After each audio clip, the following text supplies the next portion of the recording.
자, 오늘 이 새벽에 하나님께서 우리에게 주시는 하나님 말씀은 마가복음 9장 33절에서 50절까지 말씀입니다. Mark chapter 9 verse 33 to 50. 우리 한 절씩 저와 여러분이 나누어서 교독합니다. 가버나움에 이르러 집에 계실새 제자들에게 물으시되 너희가 길에서 서로 토론한 것이 무엇이냐 하시되 그들이 잠잠하니 우리는 길에서 서로 누가 크냐 하고 질문하였습니다. 예수께서 앉으사 12 제자를 불러서 이르시되 누구든지 첫째가 되고자 하면 무사람의 끝이 되며 무사람을 섬기는 자가 되어야 하리라 하시고 어린아이 하나를 데려다가 그들 가운데 세우시고 앉으시며 제자들에게 이르시되 누구든지 내 이름으로 이런 어린아이 하나를 영접하면 곧 나를 영접하며 누구든지 나를 영접하면 나를 영접함이 아니요 나를 보내신 이를 영접함이니라. 요한이 예수께 여짜오되 선생님 우리를 따르지 않는 어떤 자가 주의 이름으로 귀신을 내쫓는 것을 우리가 보고 우리를 따르지 아니하므로 금하였나이다. 예수께서 이르시되 금하지 말라. 내 이름을 의탁하여 능한 일을 행하고 적시로 나를 비방할 자가 없느니라. 우리를 반대하지 않는 자는 우리를 위하는 자니라. 누구든지 너희가 그리스도에게 속한 자라여 물 한 그릇이라도 주면 내가 진실로 너희에게 이르노니 그가 결코 상을 잃지 않으리라. 또 누구든지 나를 믿는 이 작은 자들 중 하나라도 실족하게 하면 차라리 연장 맷돌이 그 목에 매어 바다에 던져지는 것이 나으리라. 만일 내 손이 너를 범죄하게 하거든 찍어버리라. 장애인으로 영생에 들어가는 것이 두 손을 가지고 지옥 곧 꺼지지 않는 불에 들어가는 것보다 나으니라. 만일 내 발이 너를 범죄하게 하거든 찍어버리라. 발이 젖는 자로 영생에 들어가는 것이 두 발을 가지고 지옥에 던져지는 것보다 나으리라. 만일 내 눈이 너를 범죄하게 하거든 빼버리라. 한 눈으로 하나님의 나라에 들어가는 것이 두 눈을 가지고 지옥에 던져지는 것보다 나으니라. 거기에서는 구더기도 죽지 않고 불도 꺼지지 아니하느니라. 사람마다 불로써 소금치듯 함을 받으리라. 소금은 좋은 것이로되 만일 소금이 그 맛을 잃으면 무엇으로 이를 짜게 하리요. 너희 속에 소금을 두고 서로 화목하라 하시니라. 아멘. 좋은 아침입니다.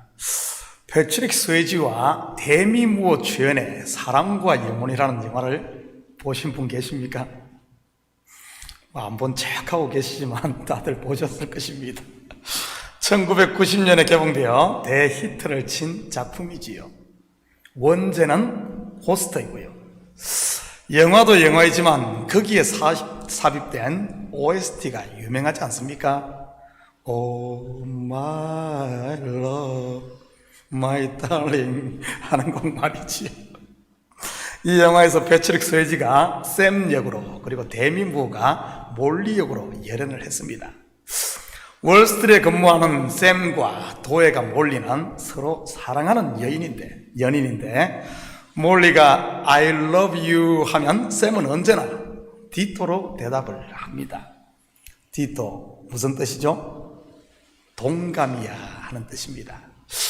그리고 마지막 장면에서는 샘의 영혼이 하늘로 떠나기 전 몰리에게 I love you, I always love you 라고 하자 이번에는 연인이었던 몰리가 샘이 평소 했던 것처럼 디토로 대답을 합니다.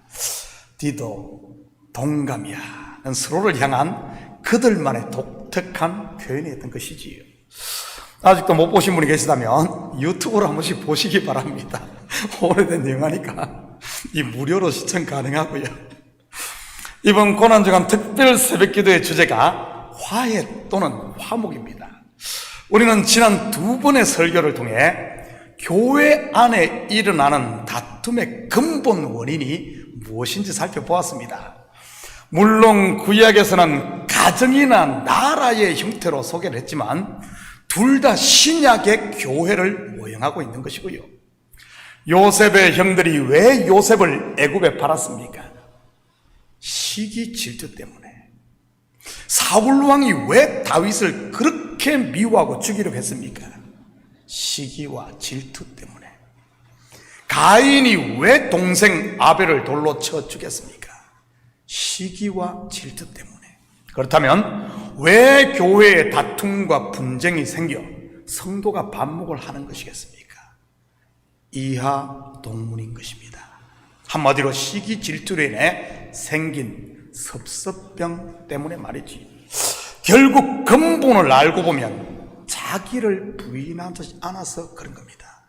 오늘 어떻게 이런 반목을 극복하고 화해함으로 공동체가 화목을 이룰 수 있을지 공부해 보도록 하겠습니다. 다시 말해, 디도 어떻게 공감하고 서로를 이해할 수 있는지 말이지요. 33절 34절입니다. 가버나움에 이르러 집에 계실새 제자들에게 물어 이르시되 너희가 길에서 서로 토론한 것이 무엇이냐 하시되 그들이 잠잠하니 이는 길에서 서로 누가 크냐고 쟁론하였습니다. 여러분, 제자들의 이 모습 좀 익숙하지 않습니까? 야곱 가정의 모습 아닌가요? 요셉을 팔아먹었던 형들의 모습 말이지. 사울은 천천히요 다윗은 만만이라. 다윗이 잘 되는 꼴을 못 보던 사울의 모습이고요. 12 제자들 가운데도 예외 없이 시기와 질투란 놈이 속에서 기지개를 펴는 것을 보게 됩니다. 누구를 시기했을 것 같습니까? 두말하면 잔소리지요. 베드로, 요한, 야고보 아니겠어요? 이 셋은 12 중에서도 제일 잘 나가는 수제자들이었으니까요.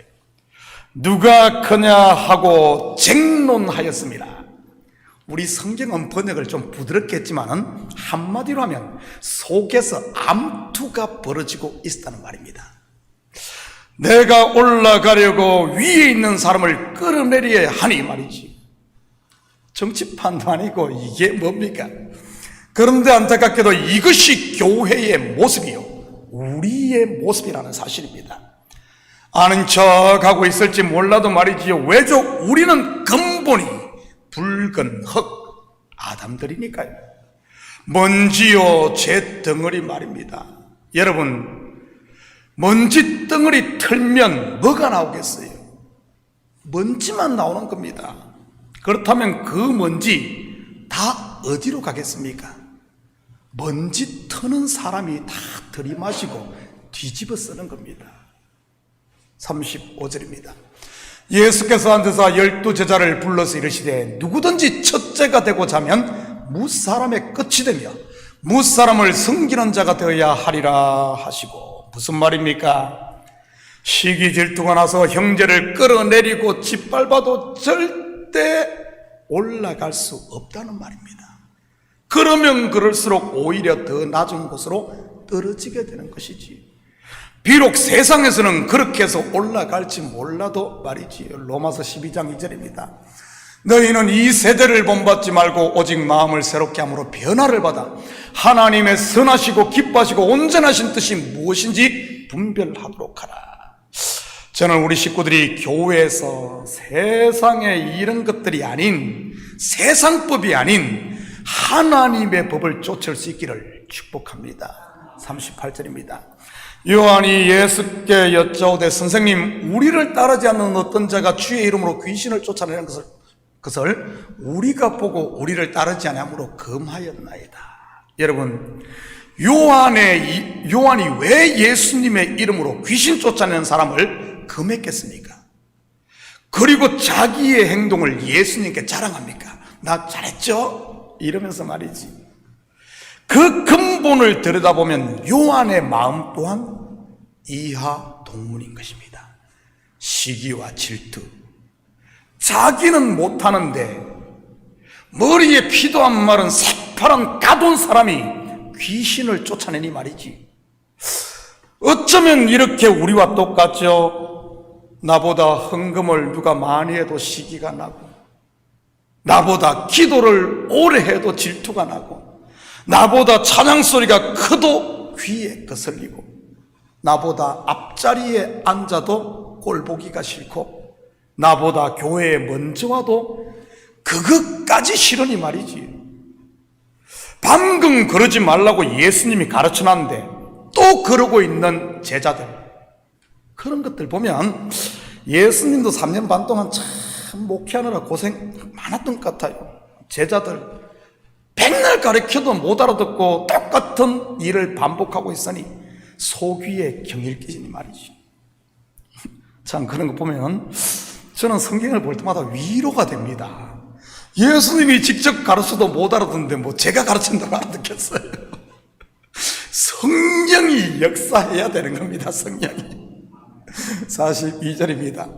또 누구든지 나를 믿는 이 작은 자들 중 하나라도 실족하게 하면 차라리 연자맷돌이 그 목에 매여 바다에 던져지는 것이 나으니라. 나의 무엇이 형제를 실족시킨다는 말입니까? 지금까지 살펴본 문맥을 보면 내 속에서 일어난 시기와 질투, 바로 이 섭섭병입니다.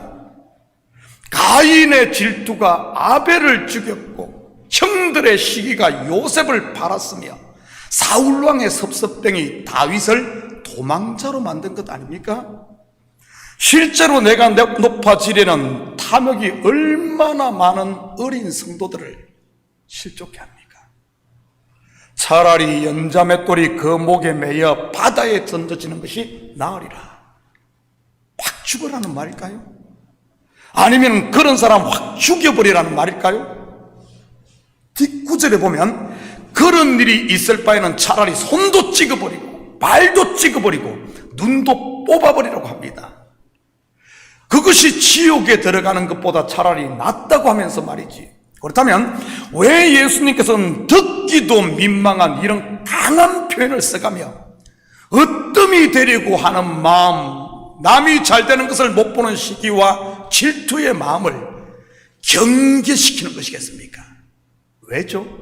그것은 바로 시기와 질투가 동인이 된 이 섭섭병을 키우게 되면 형제도 죽이고 나도 죽기 때문에 그렇습니다. 첫째가 되고자 하면 무사람의 끝이 되니 말이지. 한마디로 전부 다 자멸을 하게 된다는 말입니다. 가인과 아벨의 경우가 그렇지 않았습니까? 아벨은 죽고 가인도 쫓겨나고 말이지요. 인간의 높아지고자 하는 마음은 여러분 이 끝이 없는 것입니다. 48절 49절입니다. 거기에서는 구더기도 죽지 않고 불도 꺼지지 아니하느니라. 사람마다 불로서 소금치듯 함을 받으리라. 거기가 어디죠? 지옥. 물론 지옥은 믿지 않는 사람이 죽어서 들어갈 영원한 형벌의 장소임에 틀림없습니다. 그런데 그것만이 지옥의 다는 아닙니다. 살아있는 사람의 마음에도 지옥이 있는 것이니까요. 죽어서 들어갈 지옥에 대해서는 어차피 여기에 계신 분들은 뭐 들어가지 않을 테니 제껴두고 마음의 지옥을 볼까요? 구더기도 죽지 않고 불도 꺼지지 않는다. 무슨 의미겠습니까? 구더기도 죽지 않고 불도 꺼지지 않는다. 어떤 의미 같아요? 쉬지 못한다는 말입니다. 안식이 없다는 말입니다. 여러분 속에 은혜와 평강, 안식이 있습니까? 쉼이 있습니까? 왜 이렇게 안식하지 못하는 것일까요? 채워지지를 않아서 그런 겁니다.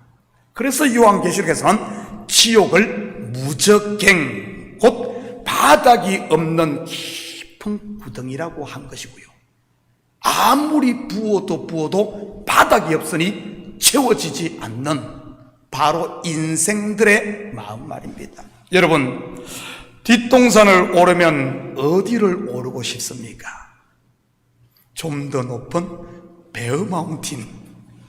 베어마운틴 정상을 오르면요, 좀 더 큰 산 캐처킬 정상을 오르면요, 저 서부에 있는 로키마운틴 정상, 그곳을 정복하면요, 그 다음에는 에베레스트 K2로 가는 것이지요. 그곳을 정복하면요, 안나푸르나인가요? 그곳을 정복하면요, 그냥 골로 가는 겁니다. 이것이 육을 가진 우리 인생들의 실상이고요. 어느 한 사람만 그런 게 아니라 누구나 예외 없이 말이지요. 이건 내려놓지 않으면 평생 쉬지 못하고 형제를 죽이고 결국 나도 죽는 것입니다. 성경은 옛날 꽃날의 이야기가 아닌 오늘날 교회인 저와 여러분의 이야기니까요. 가인과 아벨의 이야기도, 요셉과 형들의 이야기도, 사울왕과 다윗의 이야기도, 그리고 오늘 본문의 제자들의 이야기도 말이지. 그렇다면 시기와 질투를 다스리지 못해, 다시 말해 나를 부인하지 않아 생긴 반목과 다툼 어떻게 해결할 수 있겠습니까? 50절입니다. 소금은 조금 좋은 것이로되 만일 소금이 그 맛을 잃으면 무엇으로 이를 짜게 하리요? 너희 속에 소금을 두고 서로 화목하라 하시니라. 여러분, 성경에서 소금이 상징하는 것이 무엇인 줄 아십니까? 소금, 언약인 것입니다.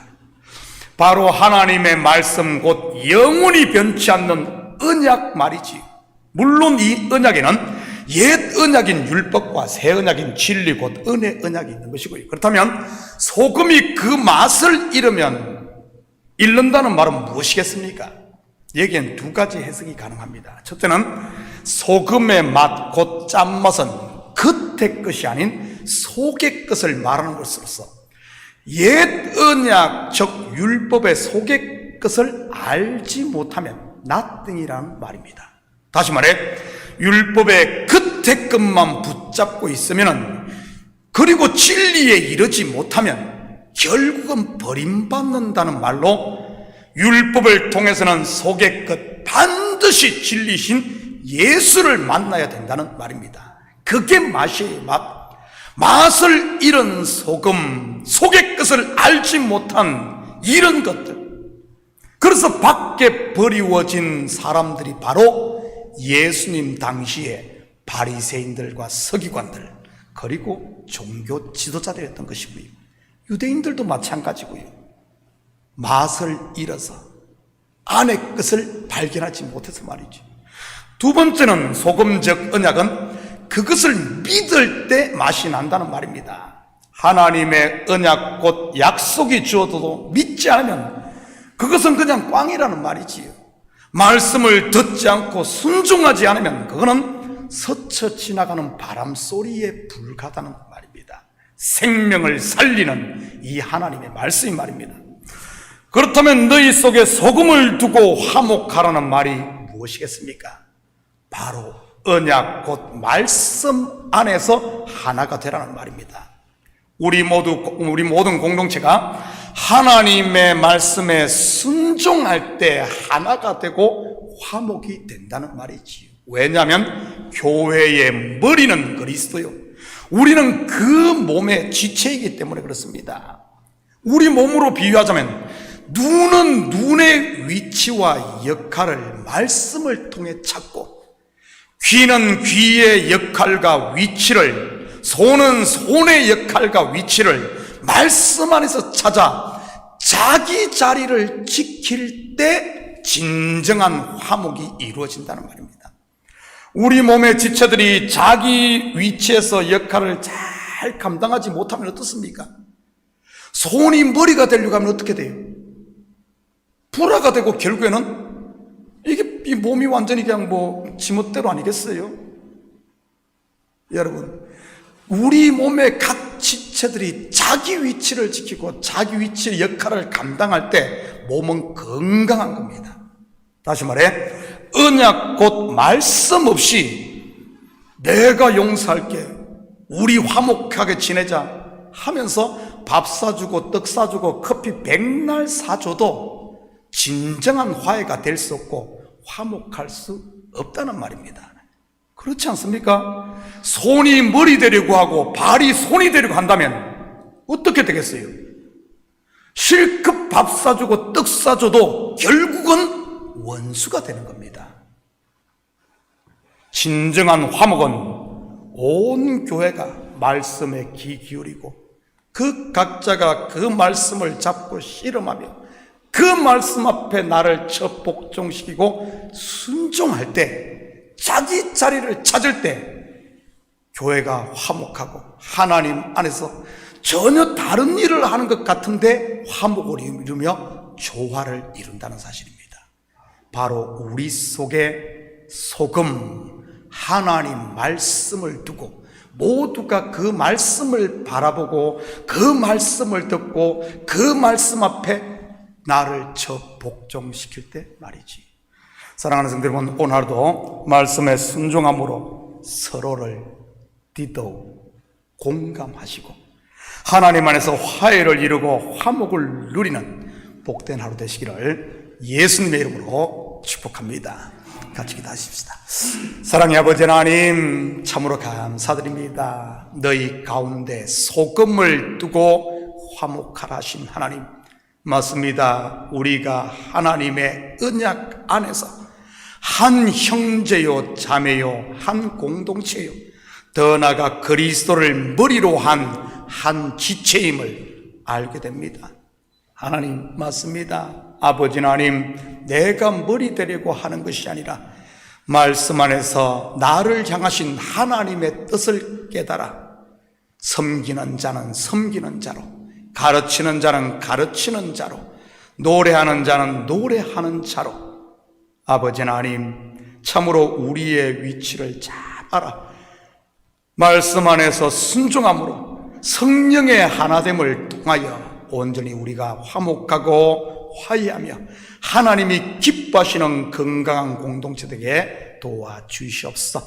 그래야 우리 모두가 쉼이 없는 삶이 아니라 은혜와 평강의 하나님의 나라를 누리고 주님이 준비하신 하늘 양식을 먹으며 안식하는 우리 모든 식구들 되게 도와주시옵소서. 감사드리며 예수님의 이름으로 기도드립니다. 아멘.